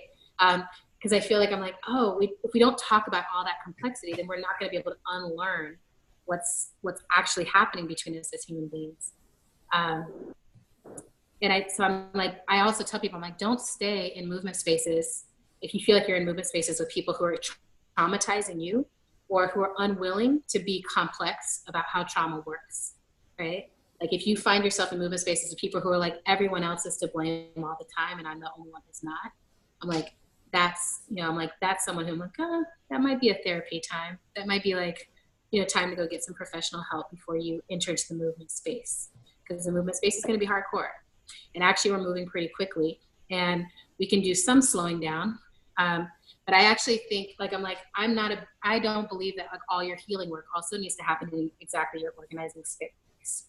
I think that the organizing space needs to be able to function, needs to be able to be efficient and sustainable. Jardana, your question of like, how do we do a sustainable movement, right? I think there's something about being sustainable that's not also being like, and you're also my coven, you're also my healing circle. So I'm trying to get people to like have more than one space. Don't have your political space have to be all the things. You will not be able to be. Or you'll just end up super codependent and it'll be like sad news bears because then someone's going to break up and it's going to be like sad news. All right. Thank you. Thank you, Imani, for that question. And thank you, Adrienne, for that beautiful answer. Does anyone else have questions? Sherry Keller has a question. Hi. How do you make sure that everyone is heard in the room, even the maybe more introverted people or people with softer voices? That's great. One really basic thing is that everyone doesn't need to be heard in the whole space. Like there's definitely people for whom that does not work. So one of the things I use a lot of pairs and small group work to make sure that everyone is actually getting to share and to speak at the level that works for them. So like last night I did an event and when I initially went around, I was like, oh, who's got a question or whatever. I'm walking around with the microphone and I can just see like the Midwestern terror coming down over everyone's face. Like, not me, like everyone had been like looking so lovingly at me. And then when I started walking around there, like no one would make eye contact. And so I was just like, oh, okay, we've got a very introverted space or like a more introverted space. And So then I moved them into circles of 3 and had them do like intimate sharing work in a set of 3. And then one person who wanted to could share back. So it's like what's coming up from the 3 is moving into the room. But I don't believe that like the thing like everyone being heard necessarily means like everyone has to be heard in the same way. I also do a lot of work with like Post-its, like putting charts up on the wall that people can walk around and write. A lot of times introverts are like the most coherent writers, and they can actually say it the best possible way, and it's not going to come that way if they're trying to move it through their voice. And then I'll also, if it is like a conversation where it's like, okay, we are in a circle right now, we need to go around, then I've gotten better and better at telling people like, you've talked enough, or we've heard from you enough, we want to hear from some other people. Or like, can we just give other, like, you've spoken a couple of times, can we give other people a moment to see if anyone else, because also sometimes introverts are like, I've got something, I just needed one more minute, right? One more minute to enter the fray, as it were. And I actually have a lot of empathy for this because I think of myself as an extroverted introvert. Like it's, I'm like, I can do this big outward facing thing, but I can do it maybe for like an hour to 2 hours in a day. And then the whole rest of the day, I kind of want to be like in bed under the covers, reading a book and just like not dealing with humanity. And no one ever believes this because I'm like, yeah, because you don't see me when I'm in my bed. Like you only see me when I'm out in front of you. But the introvert part of me is like, I know what it feels like to walk into a room and not be able to walk up to anyone and say hi, or feel really overwhelmed by the number of people I don't know in the room, and feel really overwhelmed by the idea that I should be coherent for those people, or that I should share like my heart with those people. I've obviously come a long way on all that, but I feel like even for touring this book, it's been a real big choice to take care of introverts and to take care of my own introvert self. Is I'm not really touring it in the way that we did Octavia's group. Like I'm not going around and just being like, rooms and rooms of people, let's talk about it. I'm intentionally holding back and being like, just read the book with your friends, read the book in a group, have a feeling about the book. And then later, if we cross paths or an opportunity comes, then we'll find each other and we'll talk about it. Or if it's a group where a lot of people have read it, then I'm like, okay, now once you've read it, then let's talk. Then I'll come talk, because then you're not getting it through my brain. In that way, it's like you've had to contend with it with yourself and with your community first. And again, for introverted minds, it's like so much is about like, where do I get to do the processing I need to do to really be present? And I think that the extrovert hordes could learn a lot from that, like the pausing, the thinking, the thoughtfulness, the intentionality that introverts bring to a conversation. One other thing I do is if we have multiple days that we're working, I always try to like ask the big question, like in the evening, that people can sit and think about and come in the next day with like, here's something I thought about that. Because I also find for introverts, it's like, they're not going to really be able to process it until they're alone. So giving the question and being like, okay, take it to the bath, take it to the toilet, take it to laying with your dog on the couch, whatever. And then tomorrow, that's where we're going to pick up or start. So those are some moves for the introverts. Awesome. So we have a question in the chat. Okay. How can we be aware of the contradiction in the short term that don't live into the values of the long term? Oh yeah. I think one thing, let's see. That's a good question.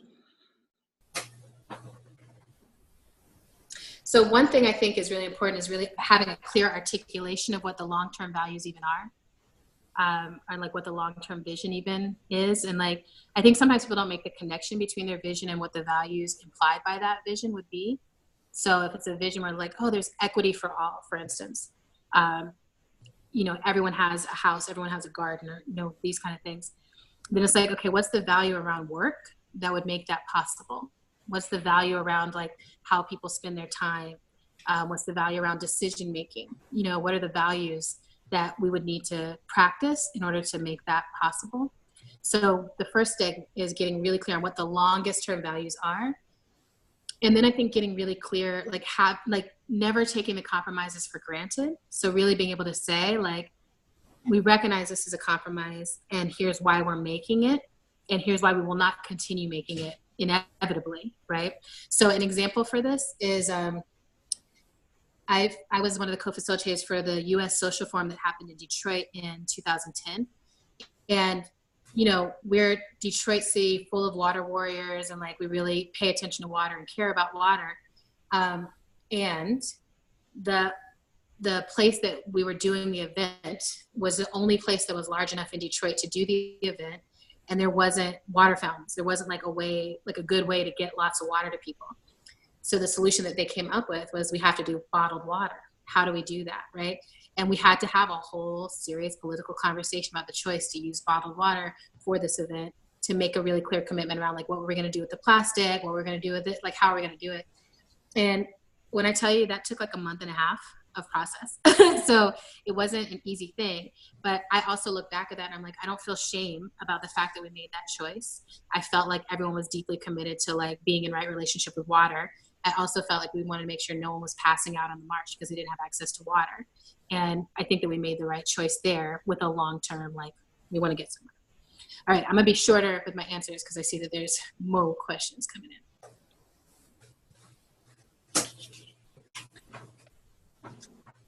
Amber, are you, should I read this one? Sorry. Are you good? Kuwashi, I'm sorry if I'm pronouncing your name incorrectly, but I believe you had a question.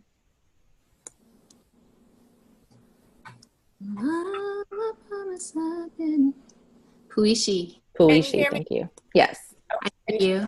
Okay, I'm really want to know more about how, when you work with community, you provide, I won't say space, but what is it that you do to try to allow for emergence, and how do you recognize or help them identify when transformation has occurred? So I guess, one, can you share an example with us of when you work with community around some issue and what transformation looked like, and how you intentionally approached it or set it up or whatever to try to make sure that the emergence was there and transformation occurred? Or, I mean, not that you can definitely make transformation occur.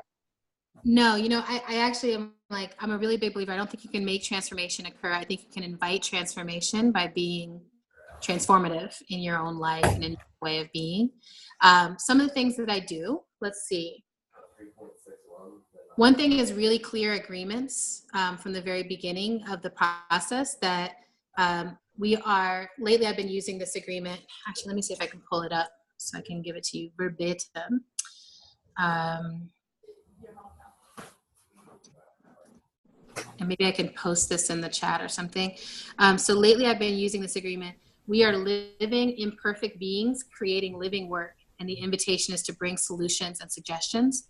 So that kind of agreement on the front end really helps create a more emergent space, right? That we're not saying like everyone is walking in here fully formed and ready to do this perfectly, but it's more like we're not perfect. That's the first thing we want to know about us as a body, and we're the right people to show up and do this work, and here we are and we're ready to do it. And that the work itself is also living, which means it's also iterative, it's just also unfolding, it's also growing. And then engage tension, don't indulge drama is the other like major agreement that I almost always include in when I'm working with a group. Because what happens is if folks are scared of tension, they will not actually move towards emergence and transformation. Like if they're scared of conflict and scared of tension and they think we can't disagree, or we don't know how to disagree well, then everyone will still try to be nice and polite and get along, and that's not actually how we can move through political difference. There's this incredible set of principles from Intanya Lee at Left Roots that I have been like proselytizing and sharing with everyone. It's a definition of principled struggle. And I'm bringing this up as an example. So I've been doing a lot of work with Movement for Black Lives and the Black Lives Matter, and particularly with the Movement for Black Lives policy table. And this last time we were meeting, and we were coming into it, and it was like, oh, there's 2 points that we know there's going to be big conflict around. People were really nervous around that. And Intanya had offered us this definition of principled struggle, which we shared on the front end and kept referring back to throughout the meeting. And I'm going to read it to you. So it's principled struggle. And it's 1, 2, 3. It's like, so first, we struggle for the sake of deepening our collective understanding and getting to greater unity. We're not just struggling to struggle. It's like we're trying to get somewhere. We're being honest and direct while holding compassion. People love to do one or the other. Like they love to be real honest and direct, but really mean about it. And like no one wants to hear that truth when you come too hard. Or you're so compassionate that you don't actually just say what the hell needs to be said. My sister and I just had a conversation this morning where she was like, I want to talk to you about this thing that really hurt my feelings in August. And I was like, yeah, I was really hurt in August too. And we just had this amazing moment where we were like, we were both really hurt. And the way we responded to it was doing the thing that like increased the hurt. And we talk all the time about everything. And it was still so hard to like, we were like, it took us a while to get to a place where we could be compassionate enough to be honest with each other. The third thing, seek deeper understanding, ask questions first, read the text first, like the number of conflicts that happen because people are not, like they just didn't even read what the other person put out there. It's that headline, like reading the headline and making a comment on something. It's just like, click through, read it. 4, consider that this may or may not be the container to hold what you need to bring. Really, not every container is for every person, not every container is for everybody. And then how you do side conversations should help us get better understanding, not check out. So you shouldn't be on the side of the room or like running outside the room at the end being like, da, da, da, da, da, da, so you can like dismiss yourself from the process. And the test is not that you can't talk shit. Everybody's got to do that, right? And then that's part of our system too, is being like, I can't believe Sally said that to me. But then fundamentally, we want to make sure the test is, could I bring this back into the group? Was the side conversation we're having a way? I'll ask her, I'll ask if I can share them. I keep asking Tanya, like every other day, I'm like, can we publish this? Can I post this? Can I put it out there? I think it's so good. And I think she's just working on doing a longer piece about it, but we're going to get it to you. So what I want to say is, in that example of what transformation was possible, one of the groups came in with, they were coming ready to bring their critique, and the team for the Movement for Black Lives was like, we're here, we want to listen, we're ready to hear it. And when people walked in the space, we got this definition for principal struggle, but we also have a practice of Black love. Everyone held each other, hugged each other. Instead of starting from a place of like, we got tension, and leaning back and kind of being like, okay, how are we going to do this? Like everyone entered from a like, we love each other. Fundamentally, we're hugging it out. We're saying hi to each other first. And then when the tension finally came, there was so much invitation. Everyone there was like, I want to hear what you have to say, and I want to make sure this works for you. And afterwards, one of the people who had been bringing the tension came up to me, and she was like, this was so amazing. I felt so held. Like I felt like people wanted to hear the tension. And that's like in the childbirth experience, which is where this metaphor comes from. The tension means that life is coming. The tension means the miracle is coming. The tension is good news. So for me, it's like, when we have this tension, that's a way for us to know like transformation is actually coming. And afterwards, we get to hold this miraculous thing that we've created, right? So to me, that's one of the measures, is I actually ask people afterwards, like, how is this feeling? I think it's also important to check with people, how are you feeling entering the room? And always saying, how are we feeling before we leave the room? Like, everyone just articulate it. Because we're trained not to necessarily be that honest, our faces and our body language doesn't always match how we're actually feeling. Sometimes I'll be like, the room's kind of feeling funky. And then we go around and everyone's like, I'm tired, but excited. We're tired, but proud of us. And I'm like, yeah, our movement's actually really tired. People don't look excited all the time. That doesn't mean we're not doing great work all the time. So those are some of the things. I also think it's important to check back later, like not to just land with what happened at the end of the meeting, but like 6 months later, did the work actually manifest, right? Is it continuing? Are people holding each other accountable? To me, transformation gets measured over a longer window of time than just the experience, right? Like, because the experience could just be also cathartic, right? Like I had a good cry, it was transformative. Not necessarily. You won't know that. You'll know that because your practices in life change, or because your organizational practices change. So hopefully that's helpful. Thank you. And then I believe Daniel had a question. Hello. I did have a question. Hey, Daniel. I am here in Boulder, Colorado, looking out at the Rocky Mountains. Yeah. I had a question for you about strategy and about movement strategy. I feel like everything you've shared in the book and today about emergence has been so helpful for me. I'm really grateful for it.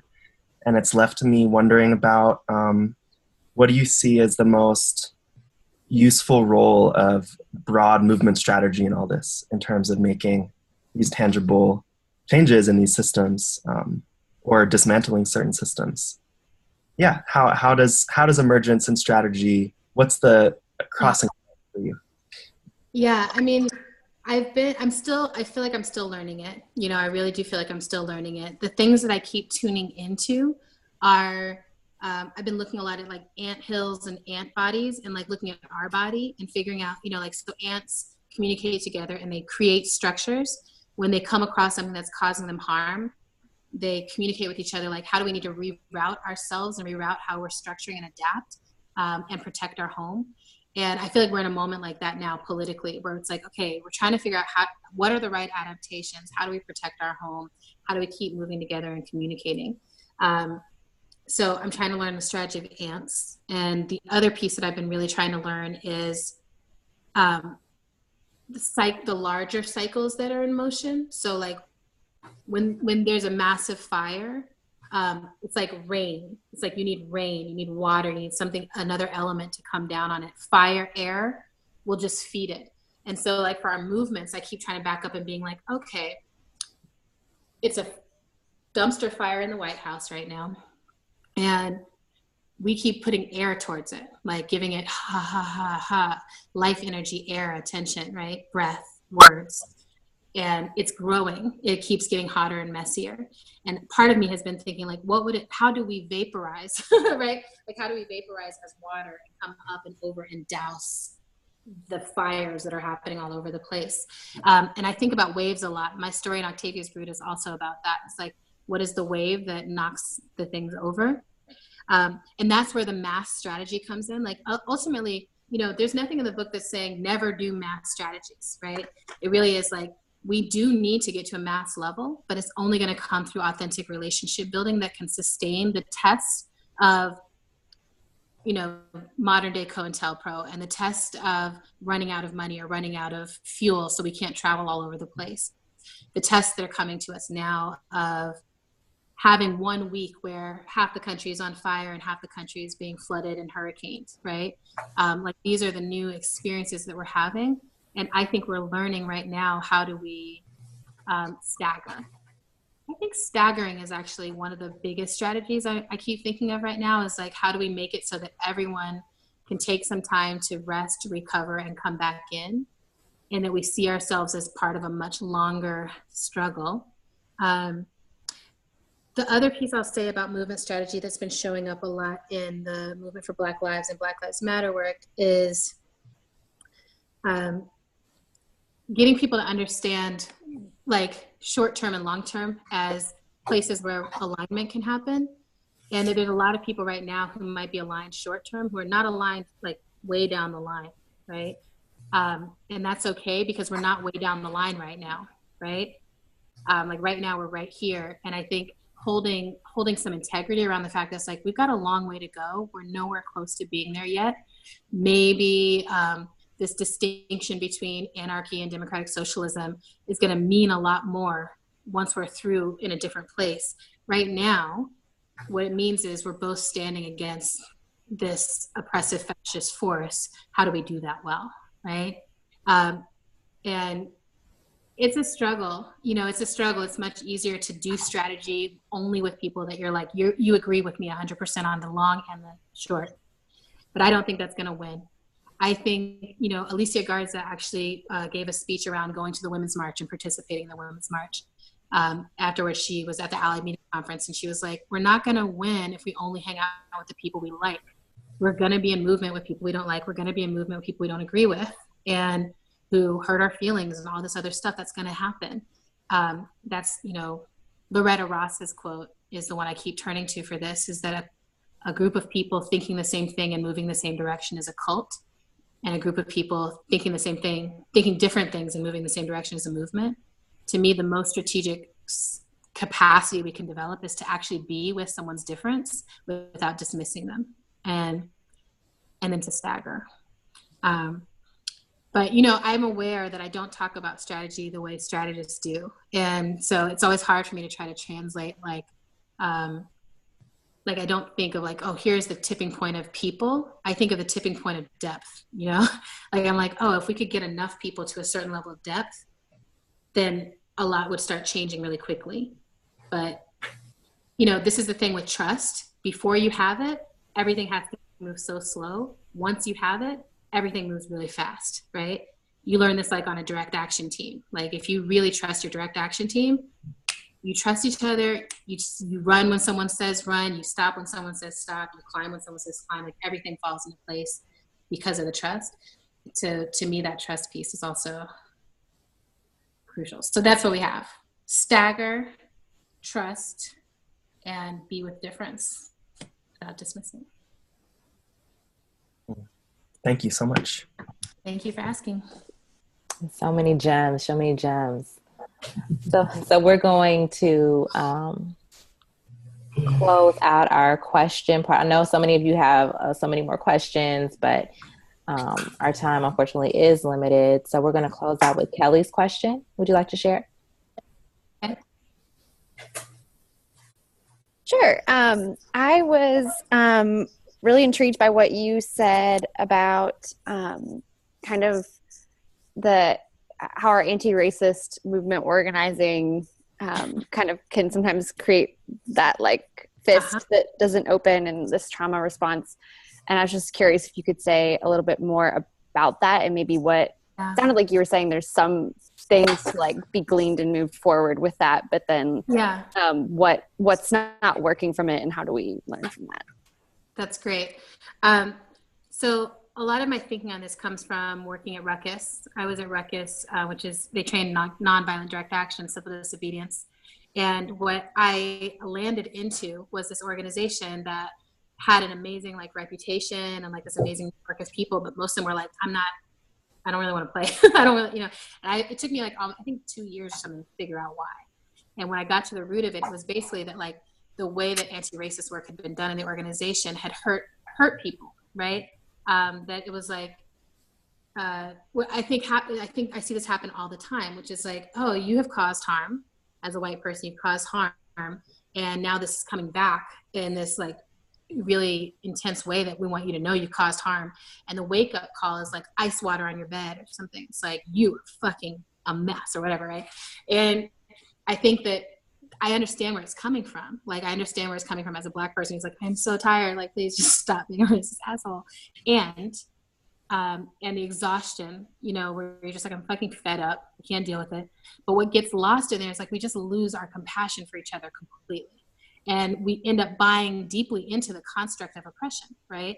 So these constructs of race, of gender, of sexuality, like all of these constructs that we're living inside of, they're not natural. Like, that's not actually truth. It's not biological. It's not what exists.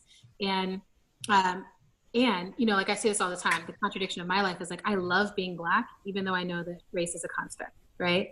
Like, I love being Black. I love my Black experience. I love how Black people are surviving in this moment. I love being a part of this diaspora. I love it, right? And I know that the concept of race is a construct that's used against and used to oppress. And what I always, when I talk about like, what are the other moves? I think one of the other moves is to always be able to see someone else as like, oh, you didn't choose where you were born into this construct. Just like I didn't choose where I was born into this construct. What we're both trying to figure out is how can I fall deeply in love with who I am and do the very best job of being who I am as a human being in this lifetime. And that work is not easier or harder for some people. It's not like, oh, I'm Black, so I'm good, you know? It's like, actually all humans have a lot of work to do. We have to either unlearn inferiority or unlearn superiority, right? We have to learn how to actually be in authentic relationships with each other.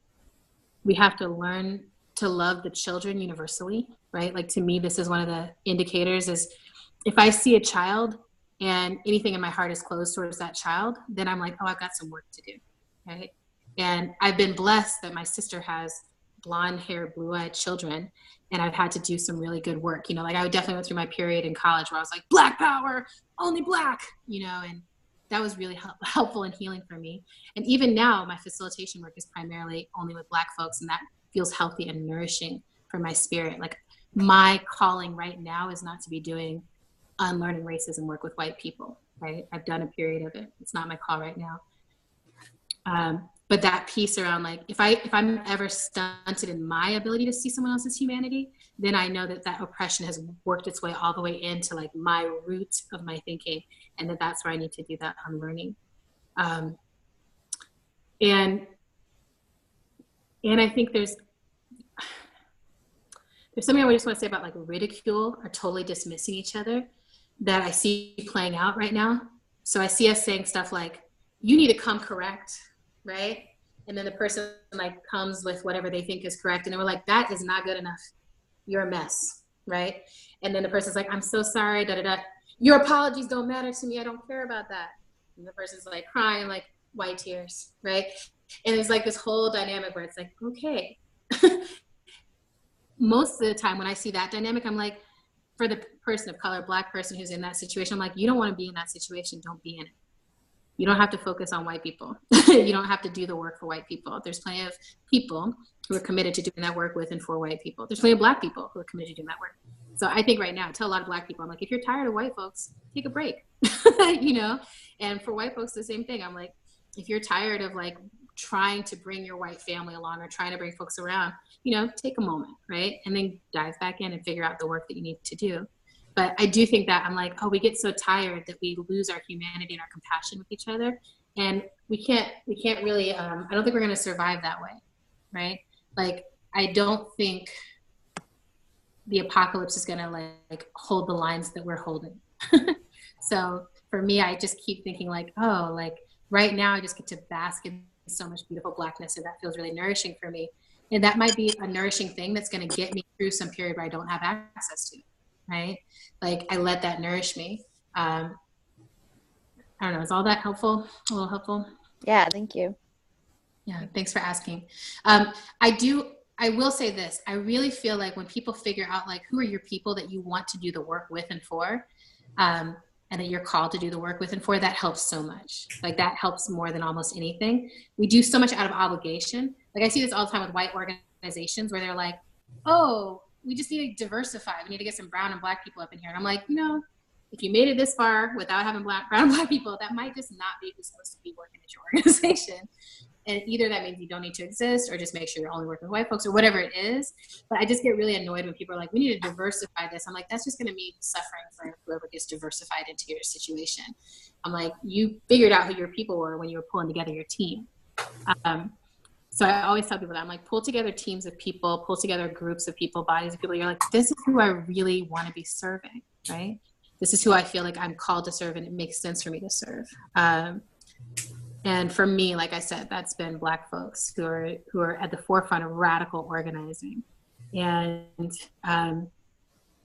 you know, but back in 2004, it was like, oh, I feel I'm serving multiracial electoral organizing. And like, that felt right for that time. Serving direct action space where I was like mostly working with Indigenous and Black communities felt right for that time.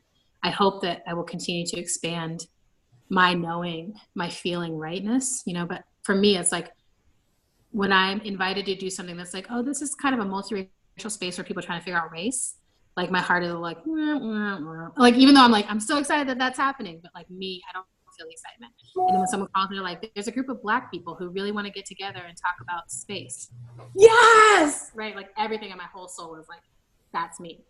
So I like trying to tune into that.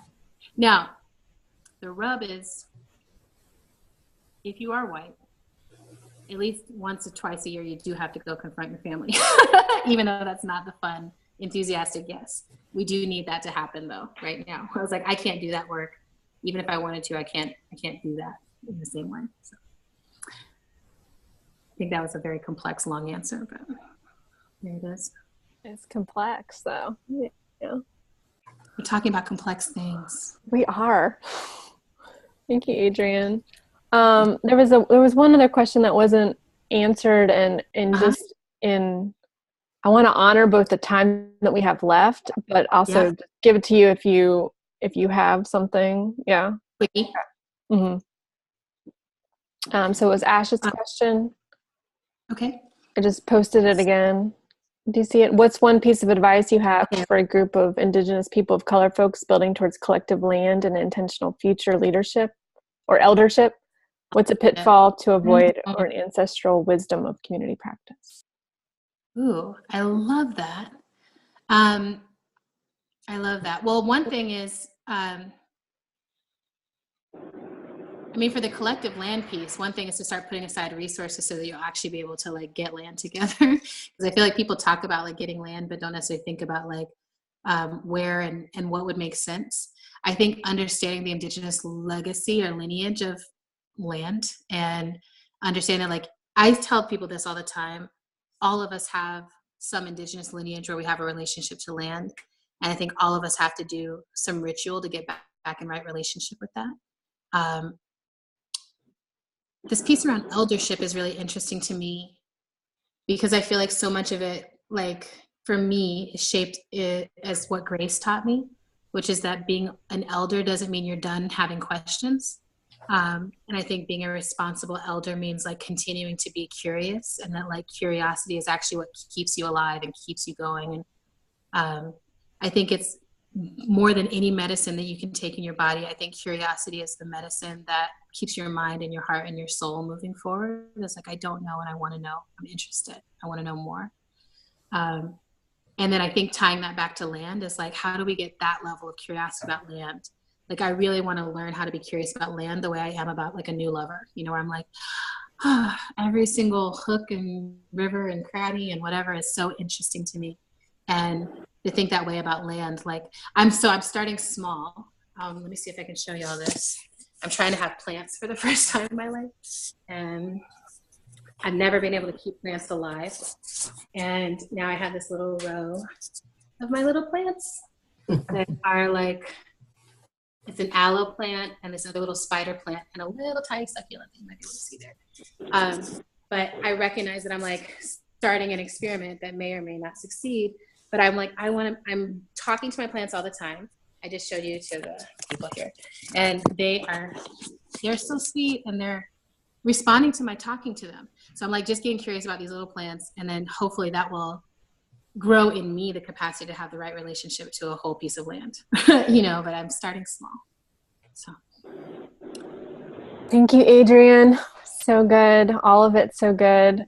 And I did post up Adrienne's website. I just want to encourage everybody, if you feel resonance in your body and your soul and your heart, to reach out and to bring Adrienne Maree Brown to your college, your university, your community. Or come to Detroit.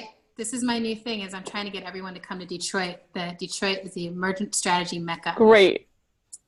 You can come here and I will facilitate meetings for your group, or you can come get trainings, or you can come do tours of Detroit. But this is where I learned Emergent Strategy, and this is where you will learn Emergent Strategy in the best way. So love it. I love it. Yes.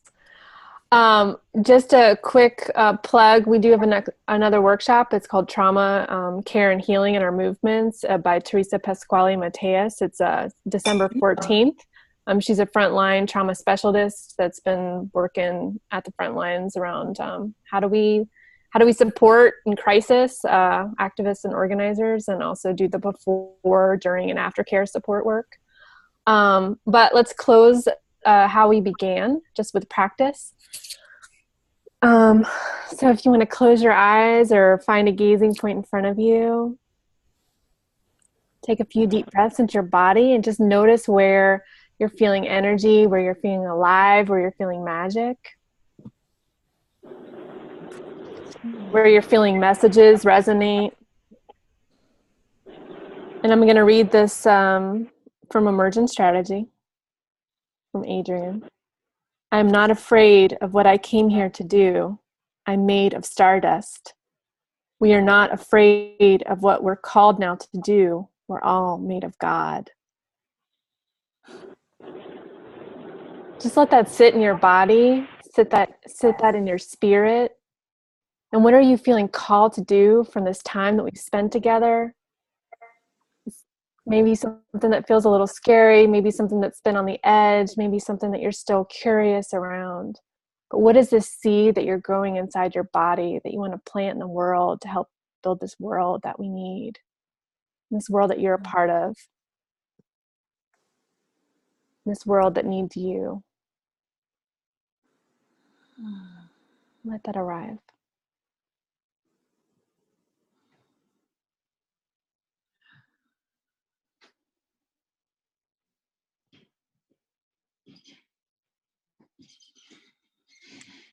Your eyes are closed. You can open them back up.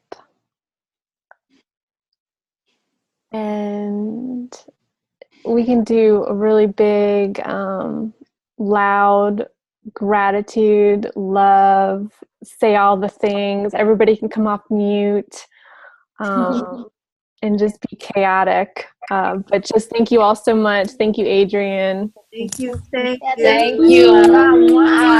Thank you. Amazing. Thank you. Thank you. Love, love. Recording coming your way. Thank you so much. Thank you so much. It's a blessing to be able to do this with y'all. Thank you, Adrienne. Thank you, Adrienne. Bye. Bye. Bye, everybody. Bye. So Have a beautiful, blessed day. see, my nose turns red when I'm getting emotional. Like, all right. Bye. Bye. Love, love. Bye, Adrienne. Thank you.